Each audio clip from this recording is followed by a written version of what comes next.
196 से लेकर 200 और ये भी काफी ज्यादा मजेदार होने वाला है, तो इसे पूरा जरूर देखना। और कल गिनतामा का पहला एपिसोड आने वाला है, तो उसे जरूर देखना। तो अब ज्यादा देरी ना करते हुए स्टार्ट करते हैं। Let's get started. एपिसोड की शुरुआत में हम केनपाची को देखते हैं, जो कि यहाँ पर आके टेस्ला का हाथ रोक लेता है। इचिको कुरोसाकी उसे देख के काफी ज्यादा शॉक्ड हो जाता है, लेकिन तभी हम देखने मिलता है कि नोबिता जो होता है वो किसी तरीके की लाइट भेजता है केनपाची की तरफ, और तभी मना करता है टेस्ला को अटैक करने के लिए, लेकिन टेस्ला अटैक कर देता है और केनपाची उसे बीच में से चीड़ के 2 टुकड़े कर देता है। सब लोग यहाँ पर काफी ज्यादा शॉक्ड हो जाते हैं केनपाची की ताकत को देखकर। फिर तभी यहाँ पर नोबिता जो होता है वो कह रहा होता है कि तू कौन है, अब ये बता। तो यहाँ पर इचिको जो होता है वो बात करने की कोशिश करता है केनपाची से, लेकिन केनपाची उसे लात मार के साइड कर देता है और कह रहा होता है कि काफी ज्यादा बुरी तरीके से पीटा हुआ है, हेलो भी नहीं बोलेगा कि मुझे को। तभी यहाँ पर इचिको बोल रहा होता है कि तुम लोग यहाँ पर क्या कर रहे हो, मुझे तो लगा था कि सोल सोसाइटी इसके अंदर इंटरफेयर नहीं करेगी। तभी यहाँ पर केनपाची बताता है कि ये उराराका की वजह से हुआ है। जब उराराका ने तुम लोगों को यहाँ पर भेजा था, तो उसकी वजह से वो जो रास्ता है वो अनस्टेबल हो गया था, तो हम लोगों को कुछ को कैप्टन से बात की गई और उसको ठीक करने के लिए, और उराराका ने उसी का फायदा उठा के हम लोगों को यहाँ पर भिजवा दिया, और हम लोग भी जानबूझ के यहाँ पर आए थे क्योंकि तुम लोगों की मदद करने के लिए। दूसरी तरफ हम लोगों को देखने के लिए मिलता है ग्रैंड जी भी जो होता है खड़ा रहता है और कह रहा होता है कि तू कौन है। हम देखने मिलता है दूसरी एग्जीक्यूशन टीम के सामने भी यहाँ पर कोई आ चुका होता है, और यहाँ पर रुकिया को खत्म करने वाला होता है एक अराकान, और तभी उसके पीछे हमें बकुया भी देखने के लिए मिलता है, और वो कहता है कि तू कौन है। सीन आता है केनपाची की तरह, जिसके अंदर केनपाची बताते हैं कि हर जगह कैप्टन आ चुके हैं, कैप्टन मयूरी, कैप्टन ओनोहाना और कैप्टन बकुया यहाँ पर आ चुके होते हैं। जो अराकान होता है कैप्टन बयूका, वो कह रहा होता है कि तू यहाँ क्या कर रहा है, तो कह रहा था कि मैं तुझे कुछ नहीं बता सकता। मयूरी भी यहाँ पर आकर अजीब सी बातें करने लगता है, और यहाँ पर बकुया कह रहा होता है कि मैं आया हूँ उसको लेने के लिए। दूसरी तरफ सीन बदलता है, हम देखने मिलता है कि ओनोहारा कह रही होती है एक्सिक्यूशन टीम से तुम यहाँ से चले जाओ, हम लोगों को हील करने के लिए आए हैं। कैप्टन मयूरी भी यहाँ पर काफी ज्यादा एक्साइटेड हो रहे होते हैं और कह रहे होते हैं कि मुझे एक्सपेरिमेंट के लिए कुछ मिल गया। इधर से फिर आता है सीन उसी अराकान की तरफ जो कि बकुया के सामने है, और वो कह रहा था कि अगर तू यहाँ पर आया तो सोल पर तुझे मरना होगा। इधर से केनपाची और नोबिता की फाइट चालू हो चुकी होती है, जिसके अंदर केनपाची काफी अच्छी तरीके से ब्रूटल फोर्स कर रहा होता है, और इचिको इधर से मना कर रहा होता है उसे, लेकिन तभी यहाँ पे यारिचिरो आती है और उसके मुंह पर लात मार के उसे बेहोश कर देती है, और यहाँ पर ओरिहिमे होती है और वो कह रही होती है कि मत करो। तो भी केनपाची जो होता है वो काफी ज्यादा एक्साइटेड हो रहा होता है फाइट के लिए, क्योंकि उसे भी एक बारबेरियन मिल गया है। मतलब बारबेरियन का मतलब होता है एक खतरनाक बीस्ट या जंगली जानवर जैसा इंसान, जो केवल लड़ना या झगड़ना ही जानता है, और दोनों के दोनों एक जैसे ही हैं। तो भाई दोनों के दोनों फाइट कर रहे होते हैं, और वो केनपाची अपना बताता है स्क्वाड 11 और नोबिता बताता अराकान नंबर 5, और दोनों की लड़ाई चालू हो चुकी है। दूसरी तरफ एक्सिक्यूशन टीम जो होती है वो कह रही होती है कि ठीक है आप हील करनी चाहिए, हम जा रहे हैं, और वो यहाँ से चले जाते हैं। लुटे ईसाने उसे रोकने की कोशिश करती है, लेकिन वो सब वहाँ से चले जाते हैं, और वहाँ कह रही होती है कि हमें चैड वगैरह को हील करना होगा। दूसरी तरफ हम देखने मिलता है रेंजी वगैरह कह रहे होते हैं कि अबे कैप्टन मयूरी आप यहाँ पर क्या कर रहे हैं। तभी यहाँ पर मयूरी से बात करने लगता है क्वींजी, तो क्वींजी को कहता है अबे तू कौन है, मैं तो जानता भी नहीं तुझे। कहता ओए मुझे पहचाना नहीं, भूल गया तू। कहता कि मैं बेकार लोगों को नहीं पहचानता। तभी यहाँ पर हम देखने मिलता है कि पैशे वगैरह भी आ जाते हैं, और वो भी अपना ड्रामा करना स्टार्ट कर देते हैं, जो कि बहुत ही अजीब होता है। मैं स्किप करता हूँ यहाँ से। तभी यहाँ पर ग्रैंड जी बोलता है कि तू कौन है, तो कहता है कि तेरे जैसे कीड़े मकोड़ों को मुझे अपना नाम बताने की जरूरत नहीं है। मयूरी भाई सच में सैवेज है बहुत। दूसरी तरफ हम लोगों को देखने को मिलता है कि जो अराकान होता है बकुया के सामने, वो बता देता है कि वो नंबर 7 है और तू यहाँ पर क्या करने के लिए आया है। तो वो कहता है कि तूने इस लेडी को चोट पहुंचाई, तो कहता है कि नहीं मैं इसको खत्म करने वाला था। इतने में हम देखते हैं बकुया उसके पीछे आ जाता है अटैक करने के लिए, लेकिन वो 7 नंबर जो होता है उसके पीछे पहुंच जाता है और अटैक कर देता है। लेकिन हम देखने मिलता है कि बकुया अपनी स्पीड का इस्तेमाल करके उसे पीछे की तरफ हटा देता है। तो नंबर 7 जो होता है वो बताता है कि वो सबसे ज्यादा तेज अराकान है यहाँ पर। चलो सही है, बकुया के सामने आया ये। दूसरी तरफ हम देखने मिलता है केनपाची जो होता है वो अभी भी नोबिता के साथ फाइट कर रहा होता है, और यहाँ से याचिरो देख रही होती है, और नीचे धुआं धुआं उठ चुका होता है। यहाँ पे उरी में बोलते हैं कि इचिको मैं तुझे हील करूँ, तो वो कहता है कि नहीं पहले नेल को कर। दूसरी तरफ हम देखने मिलता है केनपाची और नोबिता की फाइट चल रही होती है, और दोनों ही काफी ज्यादा एक्साइटेड हो रहे होते हैं एक दूसरे को लेके। इधर से हम देखते हैं ग्रैंड जी के सामने यहाँ पर पैसे वगैरह होते हैं, और वो कह रहा होता है कि तो भाई तुम लोग यहाँ क्या कर रहे हो। और फिर से इनका ड्रामा हो रहा है कि जो कि मैं स्किप करने वाला हूँ, बहुत ही बुरा लगता है अब। फिर से सीन आता है बकुया की तरफ, जिसके अंदर बकुया कह रहा होता है कि तेरी स्पीड काफी लाजवाब है, लेकिन तूने 2 बॉडी कर ली। तभी यहाँ पर अराकान जो होता है वो कह रहा होता है कि नहीं 2 नहीं 3, और 3 बनाने के बाद हमला कर देता है। हम देखने मिलता है बकुया इससे भी बच जाता है, लेकिन वो कहता है 3 मेरी लिमिट नहीं है 5, और देखने मिलता है बकुया के ऊपर हमला होता है। इधर से सीन आता है नोबिता और केनपाची की तरफ, जिसके अंदर ब्रूटल फोर्स का इस्तेमाल करके भाई बहुत ही खतरनाक फाइट हो रही होती है, मजा ही आ रहा होता है देखने में। इधर से ग्रैंड जी भी जो होता है वो कह रहा होता है कि मैंने पहले से ही तेरे 2 बंदों को तबाह कर दिया है, अब तेरी बारी है कैप्टन। दूसरी तरफ बकुया जो होता है वो 5 बंदों से बच के अटैक कर देता है। इधर से हम देखने मिलता है कि केनपाची फाइट कर रहा होता है, और थोड़ा सा अब वो कमजोर पड़ रहा है यहाँ पर। और दूसरी तरफ सीन बदलता है, हम देखने मिलता है कि मयूरी को पकड़ लिया होता है उसने अपने फ्लावर के अंदर, और ग्रैंड जी ने अब उसका भी यहाँ पर एक गुड़िया बना लिया होता है। चारों तरफ यहाँ पर बैटल खतरनाक चली होती है, और चारों बंदे आपस में सही लेवल के बंदों से लड़ाई कर रहे हैं। इधर से हम देखने मिलता है कि बकुया जो होता है वो 5 बंदों से बच गया था अपने कोट को उतार के। इधर से वो बोलता है कि मुझे लगा नहीं था कि मुझे यूजुरी की टेक्निक इस्तेमाल करनी पड़ेगी। दूसरी तरफ नोबिता और कैनपाची की लड़ाई चल रही है, ताकत वर्सेस ताकत, scientist versus scientist, speed versus speed और हील वर्सेस हील। सारे कैप्टन भाई अपने लेवल के बंदों से फाइट कर रहे होते हैं। तभी यहाँ पे बकुया कहता है कि तू मेरे लेवल का नहीं है अराकान, और यहीं पे एपिसोड भी खत्म होता है। अब शुरू होता है नेक्स्ट एपिसोड। एपिसोड की शुरुआत में देखने के लिए मिलता है कि हंतारो जो होता है वो एक खाली स्पेस में भागता हुआ आ रहा होता है और वो कह रहा होता है कि सब कुछ कितना ठंडा कितना लंबा है, मैं तो यहाँ पर जम ही गया, मुझे जल्दी जल्दी कैप्टन कुचुकी के पास मतलब बकुया के पास पहुंचना होगा। दूसरी तरफ में देने मिलता है अराकान नंबर 7 ने यहाँ पर कुचुकी का कोट उतरवा दिया होता है, वैसे भी जानबूझ के उतारा उसने। तभी अराकान कह रहा होता है कि ये एरोगेंस तेरे लिए बहुत ज्यादा खतरनाक पड़ेगा सोलिफर, मैं तुझे अपने लेवल का मान रहा हूँ लेकिन तू मुझे कह रहा है कि मैं तेरे लेवल का नहीं हूँ, तुझे पता भी है तू किससे बात कर रहा है, मैं नंबर 7 अराकान नंबर हूँ। तो वो कह रहा होता है कि मैं तो वैसे भी तुझे कमजोर मानता हूँ, तू चुप रहा है। तभी हमने मिलता है कि वो अराकान जो होता है अपनी तलवार को हवा में छोड़ देता, भाई कैसे पता नहीं। तभी वो अपनी गर्दनों को घुमाना स्टार्ट कर देता और उसकी तलवार मुड़नी स्टार्ट हो जाती है। तभी अचानक से क्लाउड्स आने स्टार्ट हो जाते हैं और उसकी पूरी बॉडी के ऊपर चढ़ना स्टार्ट हो जाता है। जैसे वो क्लाउड हटते हैं हम देखने को मिलता है कि उस बंदे का यूनिफॉर्म चेंज हो चुका है, मतलब कि उसने अपनी जंपाक्टो रिलीज की है अब ये। और जैसे ही वो रिलीज करता देखने मिलता है कि उसके हाथ पे भी आंख आ गई है। तभी कुचुकी यहाँ से हट जाता है। वो कहता है कि ओह तेरे रिफ्लेक्शन काफी ज्यादा अच्छे हैं, लेकिन मैंने कुछ भी नहीं किया था जो तू डर गया इतना।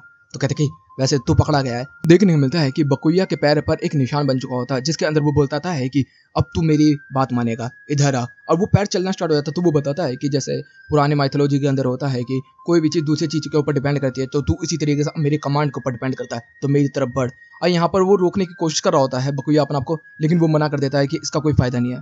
तो भाई वो पैर आगे बढ़ ही रहा होता है, तो भाई यहाँ पर बकुया अपने पैर की नसों को काट देता है, मतलब टेंडेंस को काट देता है जिससे कि वो पैर मूव ना कर सके। तो कहता है कि वाह कमाल की बात है, लेकिन तू फिर भी मरेगा। तभी वही वो रुकिया के ऊपर हमला करता है, लेकिन यहाँ पर बकुया आके अपने हाथ को आगे की तरफ कर देता है और रोक लेता है उसको। दूसरी तरफ देखने मिलता है हंतारो भागता हुआ आ रहा होता है और कह रहा था कि कैप्टन बकुया कहाँ पर है आप। और जैसे ही वो पहुंच जाता है तो वो उससे बात करना स्टार्ट कर देता है और काफी ज्यादा बातें करना लगता है। तो बकुया कह रहा होता है कि रुकिया को यहाँ से लेके जा। तभी रुकिया को देखता है तो चोट लगी होती है। तभी वो कह रहा था कि रुकिया को कैसे लेके जाऊँ। तो बकुया कह रहा था कि चुपचाप यहाँ से चला जा वरना तेरे को चोट लग जाएगी हंतारो। तो हंतारो भी कह रहा होता है कि ठीक है कैप्टन। दूसरी तरफ सीन आता है ओनोहारा जो होती है वो चैड को और अराका नंबर 107 को यहाँ पर हील कर रही होती है। ईसाने बोल रही होती है कि वैसे आपने उसको जाने क्यों दिया। तो कहते हैं कि हम लोग यहाँ पर फाइट करने लिए आए, लोगों को हील करने के लिए आए इस वजह से। तभी इन लोगों को यहाँ पर बकुया का स्पिरिचुअल प्रेशर महसूस होना स्टार्ट हो जाता है जिसके अंदर वो कहते हैं कि फाइट बहुत ज्यादा सीरियस हो चुकी है। दूसरी तरफ हम लोगों को मिलता है कि मयूरी का भी प्रेशर बढ़ना स्टार्ट हो चुका है और कैनपाची तो फाइट कर ही रहा है। यहाँ पर ओनोहारा कह रही होती है कि पता नहीं ये अराकान किस तरीके से फाइट करते होंगे, लेकिन हम लोगों को हर एक चीज सोच समझ के फाइट करनी होगी। यहाँ पर चैड यहाँ पर बहुत ज्यादा जख्मी है। दूसरी तरफ हम देने मिलता है कैनपाची और नोबिता भाई दोनों जानवरों की तरह फाइट कर रहे होते हैं, एक दूसरे पर हमले कर रहे होते हैं और दोनों ही टक्कर के हुए हैं बंदे। और काफी अच्छा लग रहा है कि दोनों को फाइट करना काफी ज्यादा पसंद है, इस वजह से दोनों एंजॉय कर रहे होते हैं पूरी फाइट को। यहाँ पर बकुया को देखने को मिलता है कि जब उसने रुकिया को बचाया था तभी उसके हाथ पर निशान बन गया था। तो यहाँ पर हम देखने मिलता है कि वो हाथ अब बकुया के गर्दन की तरफ बढ़ना स्टार्ट हो चुका है, जिसकी वजह से बकुया उसके भी टेंडन काट देता है और अपने हाथ को यहाँ पर गवा देता है। यहाँ पर हंतारो कह रहा था कि ये क्यों, लेकिन जवाब ना देता बकुया बोलता है कि हकुडो नंबर 31 और यहाँ पर रुकिया को आजाद कर देता है और कहता है कि यहाँ पर लेके जल्दी जाओ उसको। और वो यहाँ से जाने स्टार्ट कर देता है। तभी यहाँ पर अराका नंबर 7 कह रहा होता है कि तू तो काफी ज्यादा कमाल का है, तूने एक पैर एक हाथ काट दिया अपनी बहन के लिए और अपने आप को बचाने के लिए, तू तो काफी ज्यादा इंप्रेस है। लेकिन अब तू एक अराकान के सामने वो भी बिना एक हाथ पैर के कैसे फाइट करेगा। अराकान और सोलिपर्स में तुझे पता ही था कितना बड़ा गैप है और अब तो तू वैसे भी काफी ज्यादा घायल है। तब भी यहाँ पर बकुया कह रहा था कि तू मेरे लेवल का नहीं है, इस वजह से मैं तेरे से फाइट भी नहीं करना चाहता। भाई उस बंदे का ईगो हट हो जाता तो वो कह रहा था कि अगर ऐसी बात है तो ठीक है मैं और भी करता हूँ। तभी वो रुकिया के ऊपर वो छाप लगा देता और हम दिन मिलता वो हंतार को बीच में से चीड़ देती रुकिया, क्योंकि अब वो उसके कंट्रोल के अंदर है। यहाँ पर बकुया इस चीज को देख रहा होता और यहाँ पर रुकिया हमला करना स्टार्ट कर देती बकुया के ऊपर और यहाँ पर बकुया बस केवल डॉज कर रहा होता, वो कुछ नहीं कर रहा होता। जैसे बकुया से बचाने वाला होता तभी वो गर्दन पर तलवार रख लेती है और यहाँ पर बता रहा होता है कि अगर तूने हिलने की कोशिश की तो वो खुद को ही खत्म कर लेगी। तो यहाँ पर बकुया जो होता है अपनी तलवार को छोड़ देता, तभी यहाँ पर सकीडो 33 कर देता है जिससे कि वो कैप्चर कर सके। तभी वो और हिलाने की कोशिश करता अराकान से, लेकिन वो हिल नहीं सकती क्योंकि यहाँ पर कैप्चर कर दिया है। तभी यहाँ पर बकुया कहता है सिंजन बकुरा काकायोशी, और हम देखने को मिलता है कि वहाँ पर अब बन गाय की शुरुआत हो चुकी है और यहाँ पर मिलियंस ऑफ ब्लेड्स आ चुके होते हैं, जिसके अंदर वो कह रहा होता है कि मैं इनको कंट्रोल कर सकता हूँ, मेरे पास 20 से भी ज्यादा आंखें हैं।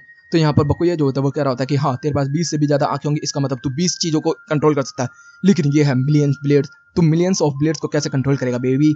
तो यहाँ पर वो कह रहा था कि नहीं ऐसा नहीं हो सकता। अब वो पूरी ताकत लगा के यहाँ पर उसको कंट्रोल करने की कोशिश कर रहा होता है, अपनी सारी आंखें वाखें सब चमका देना स्टार्ट कर देता है। लेकिन यहाँ पर तभी बकुया कहता है कोई, जैसे ये बोलता है सारे ब्लेड जो होते हैं अराकान की तरफ बढ़ते हैं और बहुत बड़ा ब्लास्ट होता है और यहीं पे एपिसोड भी खत्म होता है। अब शुरू होता है नेक्स्ट एपिसोड। एपिसोड की शुरुआत में देखने को मिलता है कि जहाँ पर ब्लास्ट हुआ था वहाँ पर अभी भी अराकान जो होता है वो अपने आप को बचाने की पूरी कोशिश कर रहा होता है और यहाँ पर बकुया कह रहा होता है कोई मिलियंस ऑफ ब्लेड्स, और यहाँ पर बहुत ही ज़्यादा बड़ा ब्लास्ट होता है कि पूरा का पूरा सेरेटरी ही टूट जाता है, मतलब जिस घर के अंदर वो रहते हैं। फिर वो जाता है और सेक्टो 33 को यहाँ पर हटा देता है और यहाँ पर रुकिया को आज़ाद कर देता है। लेकिन देखने को मिलता है कि वो अराकान काफ़ी ज़्यादा जिद्दी है, पूरी तरह से खून हो चुका होता है, उसकी आंखें फूट चुकी होती है, लेकिन वो बंदा फिर भी फाइट करने के लिए तैयार हो रखा होता है। तभी बकुया अपनी तलवार को वापस बुला लेता है और वो कह रहा होता है कि अगर ऐसी बात है तो ठीक है। तभी अराकान फिर से हमला करता है, लेकिन तभी 81 बकुटो डकुटो इस्तेमाल करता है यहाँ पर बकुया और इनविजिबल वॉल बना देता है जिसके आर पार जाना इम्पॉसिबल है कोई भी चीज का। तो ये कह रहा होता कि ये कैसे किया। तो बकुया बताता है कि तेरी पावर कोई जो है वो कीडो से अलग नहीं है, इस वजह से मैं समझ गया, तो तू कीडो का इस्तेमाल करता है, इसलिए मैंने तेरा काउंटर सारा पता है। तो उसके पीछे जाता और कह रहा होता कि अब तेरा खेल खत्म हुआ, हार मान ले। लेकिन वो बंदा कहाँ हार मानने वाला है, उसका तो ईगो उसके सामने काफी ज्यादा है। तो यहाँ पर वो कह रहा होता कि देख मैं तुझे खत्म कर दूंगा, चुप हो जा। लेकिन वो कह रहा होता है कि तुम सोल रिपर्स को किसने बोला है कि तुम होलोस को खत्म कर सको, कौन तुम्हें कहता है कि तुम इतने ज्यादा सुपीरियर उसकी होलोस को मार सकते हो। हम इंसानों को खाते हैं क्योंकि हमारी वो खाना है। तो तुम लोगों को किसने बोला है कि तुम इंसानों को प्रोटेक्ट करो और फलाना ठिकाना। वो गाली बकना स्टार्ट कर देता है, बहुत बुरी बुरी बोलता है। लेकिन बकुया को यहाँ पर कोई भी फर्क नहीं पड़ता। बकुया यहाँ पर फ्लैश स्टेप का इस्तेमाल करता है, उसके साइड से जाता है और कह रहा होता है कि बस हमारी मर्जी। और यहाँ पर वो कह रहा था कि केवल मैं अपने लोगों को बचाने के लिए आया था और माफ कर देना, और उसको बीच में से चीड़ देता, मतलब कि यहाँ पर उसे खत्म कर देता। वो बंदा लॉर्ड आइजन चिल्लाता रह जाता और वो भाप बन के यहाँ पर उड़ जाता है। यहाँ पर बकुया की आराम से जीत हो जाती है। तब यहाँ पर ईशान आ जाती है और वो कह रही होती है कि कैप्टन बकुया आपने स्पिरिचुअल प्रेशर रिलीज किया था, इस वजह से मुझे डर लगा, तो मैं यहाँ पर आ गई। तो वो कहते कि ठीक है तुम्हें अभी इनको हील करना होगा। इधर से सीन आता है मयूरी की तरफ, जिसके अंदर हम देखने मिलता है कि मयूरी की डोल बना ली होती है और वो बंदा जो होता है वो मयूरी को यहाँ पर चोट पहुंचा रहा होता है और नेमो यहाँ पर बेहोश पड़ी होती है। और यहाँ पर वो देखने मिलता है कि मयूरी की हालत काफी ज्यादा खराब कर रखी होती है। तभी मयूरी के यहाँ पर इंटेस्टाइन, टेंडन्स, पेट और पता नहीं स्टमक वगैरह सब कुछ निकालता है और फोड़ना स्टार्ट कर देता है। और इसको ये नहीं पता है कि ये बंदा किस तरीके का है। लेकिन हमें देखने मिलता है कि कैप्टन मयूरी के ऊपर बहुत बुरी तरीके से ये सारी चीजें इफेक्ट कर रही होती है और उसके सारे टेंडन वगैरह सब तोड़ दिए होते हैं। और फिर आखिर में जो उसका स्पाइन होता है गर्दन के अंदर, उसको भी चकनाचूर कर दिया होता है, जिससे कैप्टन मयूरी की मौत हो जाती है। हम दिन मिलता है ग्रैंड जी अपनी जीत का जश्न मना रहा होता है, लेकिन कैप्टन मयूरी उसके सामने आ जाता, कह रहा है मैं बोर हो गया यार, क्या टेक्निक है ये, काफी ज्यादा बोरिंग है, कुछ इंटरेस्टिंग कर सकता है कि नहीं कर सकता। वो कहता है अबे ये क्या है। और हम दिन मिलता है उसकी डोल को वो पूरी तरीके से चकनाचूर करके उसके ऊपर लात लात बजाना स्टार्ट कर देता है। लेकिन मयूरी को यहाँ पर कुछ भी नहीं हो रहा होता। वो कह रहा था ये क्या हो रहा है, कुछ नहीं हो रहा। और मयूरी को झटके लग रहे होते हैं, लेकिन उसे कुछ फर्क ही नहीं पड़ रहा होता यहाँ पर। वो कह रहा था कि तूने उस क्वींजी के ऊपर ये सब इस्तेमाल कर लिया था ना, इसका मतलब मेरे को ये सारी चीज़ों के बारे में पता चल गया, क्योंकि मैंने पहले ही उसके ऊपर एक्सपेरिमेंट किए हुए थे चीज़ों को लेके। जब मेरे साथ इसकी फाइट हुई थी ना सोल सोसाइटी के अंदर, तभी मैंने इसके पीछे बंदे लगा दिए थे और इसकी सारी इन्फॉर्मेशन मेरे पास ही है। तो भी यहाँ पर कहने लगता है कि अबे ये क्या बात हुई यार, ये तो मेरे ह्यूमन राइट्स के खिलाफ है, मेरी प्राइवेसी का क्या होगा, मतलब तू कुछ भी कर सकता है, ऐसा कुछ तो नहीं चलता। वो कहता है भाई चलता है, सब कुछ चलता है, तो पागल है क्या, मेरे को अपोली चाहिए, अपोली जो मांग। तभी यहाँ पर नेमोर को पकड़ लेता है ग्रैंड से और यहाँ पर रेंज कह रहा है ये क्या हुआ। तभी हमने मिला नेमोर को वो पकड़ के कह रहा था कि मैं इसको भी खत्म कर दूंगा। लेकिन यहाँ पर इसको क्या फर्क पड़ता है मयूरी को, मयूरी के लिए तो सब कुछ मजाक है। तभी हम दिन मिलता है वो अपनी जंपाक्टर निकालता है और कहता है कि ठीक है कीजो का इस्तेमाल करना पड़ेगा, और वो अपनी बनकाई का इस्तेमाल कर लेता है जो कि उसका बेबी है अजीजो। वो निकल जाता है और हम दिन मिलता है कि वो पॉइजन गैस का इस्तेमाल करना स्टार्ट कर देता है। ग्रैंड जी को लगता है कि ये पॉइजन है, लेकिन वो पॉइजन नहीं होता, वो होते हैं बैक्टीरिया। और उसके इफेक्ट की वजह से उसकी बॉडी जो है वो डिकम्पोज होनी स्टार्ट हो चुकी है और हम देखने मिलता है कि उसके फ्लावर्स वगैरह भी टूटने स्टार्ट हो चुके हैं। तो वो कह रहा था कि मैं तुझे नहीं छोड़ूंगा कैप्टन। लेकिन तब तक हम देखने मिलता है कि अजीजो उसके ऊपर आ जाता है और उसको निकल जाता है और यहाँ पे एपिसोड भी खत्म होता है। शुरू होता है नेक्स्ट एपिसोड की शुरुआत में देखने को मिलता है कि रुकिया को होश आ जाता है। यहाँ पर ओनोहाना और ईशाने दोनों होते हैं, हंतारो को भी यहाँ पर हील किया जा रहा होता है। तभी यहाँ पर रुकिया आके बोलना स्टार्ट कर देते हैं। तभी बकुया कहता है चुप कर, तू अभी हील नहीं हुई है। तो कहते कि आप लोग यहाँ पर, तो कहते हैं चुप करना है, तुझे बोला तो चुप रहे। तभी वो बताता है कि दो जानवर फाइट कर रहे हैं, वो उनको महसूस करने दो मुझे। और इधर से कैनपाची और नोबिता की फाइट चल रही होती है, जिसके अंदर कैनपाची को काफी ज्यादा मजा आ रहा होता है। और हम देखने के लिए मिलता है कि नोबिता ने सीधा अटैक किया होता है कैनपाची के ऊपर, लेकिन भाई उसकी स्किन इतनी मजबूत है कि वो कट ही नहीं कर पाती, बस हल्का से स्क्रैच देती है।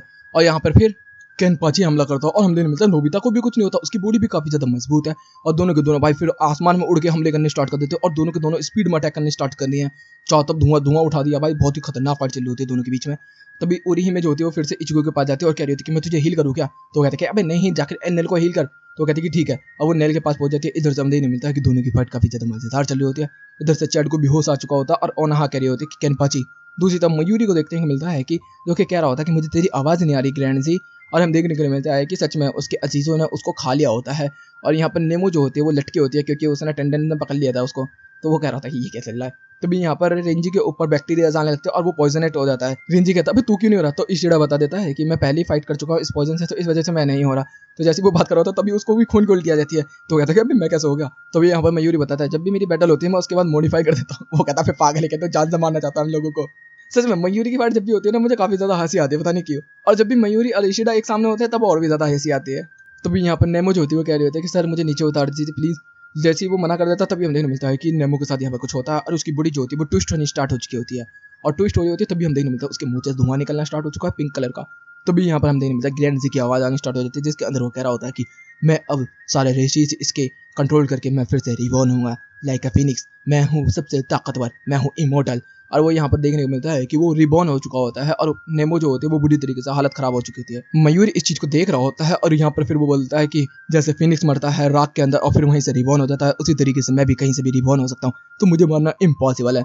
तो तू कैप्टन तैयार है अपनी मौत के लिए? सब लोग इस चीज को देख रहे होते हैं और सबको समझ ही नहीं आ रहा होता कि किस तरीके से बंदा मरेगा। लेकिन देखने मिलता है कैप्टन मयूरी बहुत ही तेजी से ट्रैवल करके नेमो के पास जाता है और कहता है कि ये क्या हुआ इसको।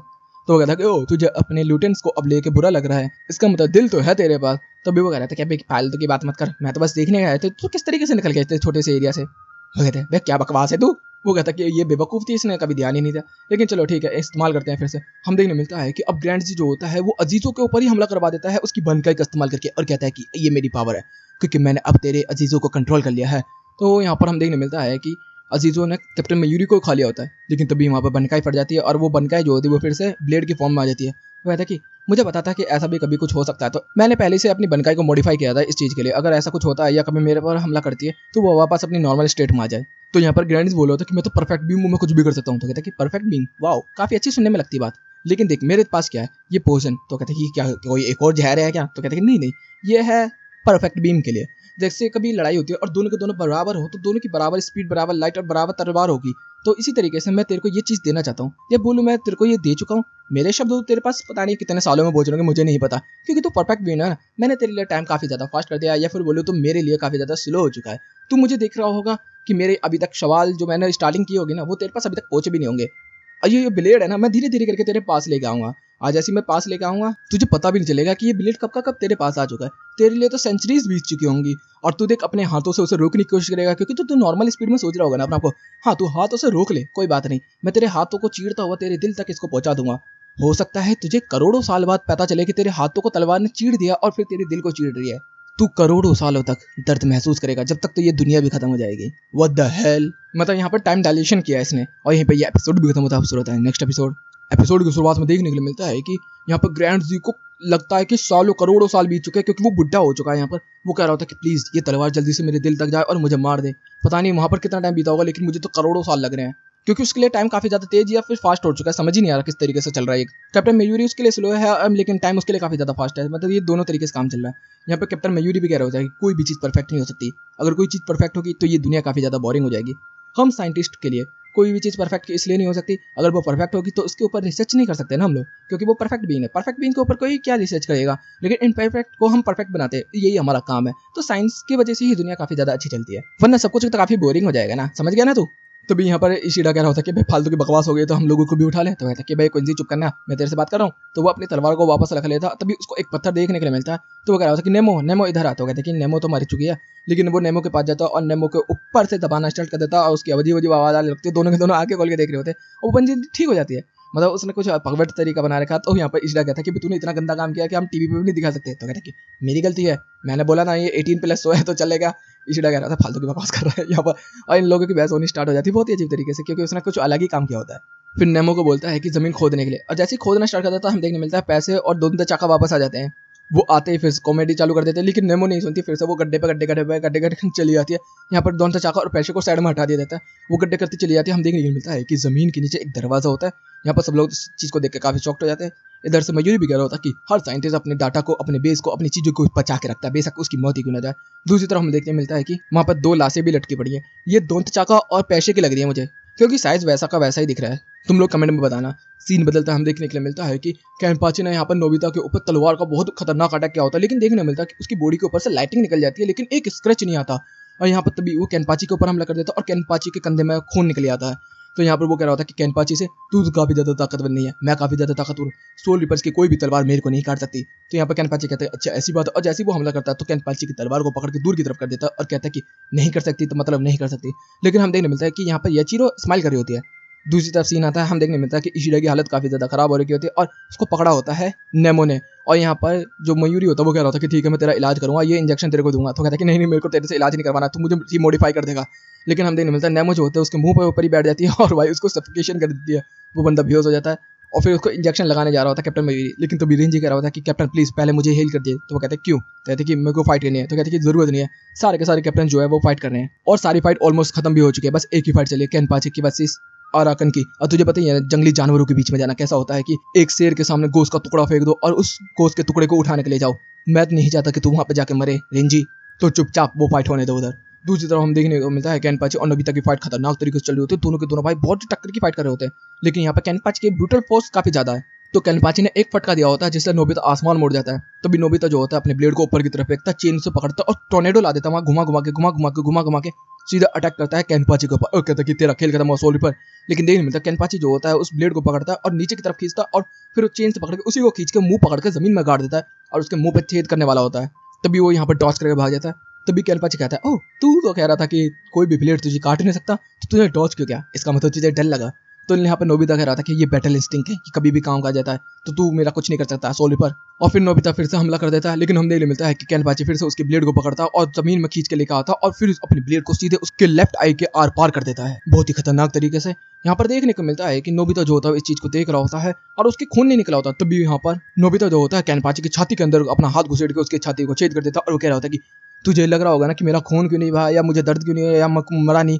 वैसे अगर किसी के सर के अंदर छेद होगा तो वो मर जाएगा, लेकिन मेरा नहीं। कभी हम देखने मिलता है कि उसके आंख के अंदर छेद है जैसे उल्कियोरा की छाती के अंदर है। तभी वो कहता है कि इसी वजह से मेरे को कुछ नहीं हुआ, खाली मेरी बॉडी के आर पार हो गया और कुछ नहीं, लेकिन अब मैंने तेरे बॉडी के अंदर छेद कर दिया है। तो केनपाची अब तेरी हार पक्की है, तू मरने के लिए तैयार है तू सो कोल्ड कैप्टन। तभी केनपाची यहाँ पर स्माइल करता है और यहीं पे ये एपिसोड भी खत्म होता है।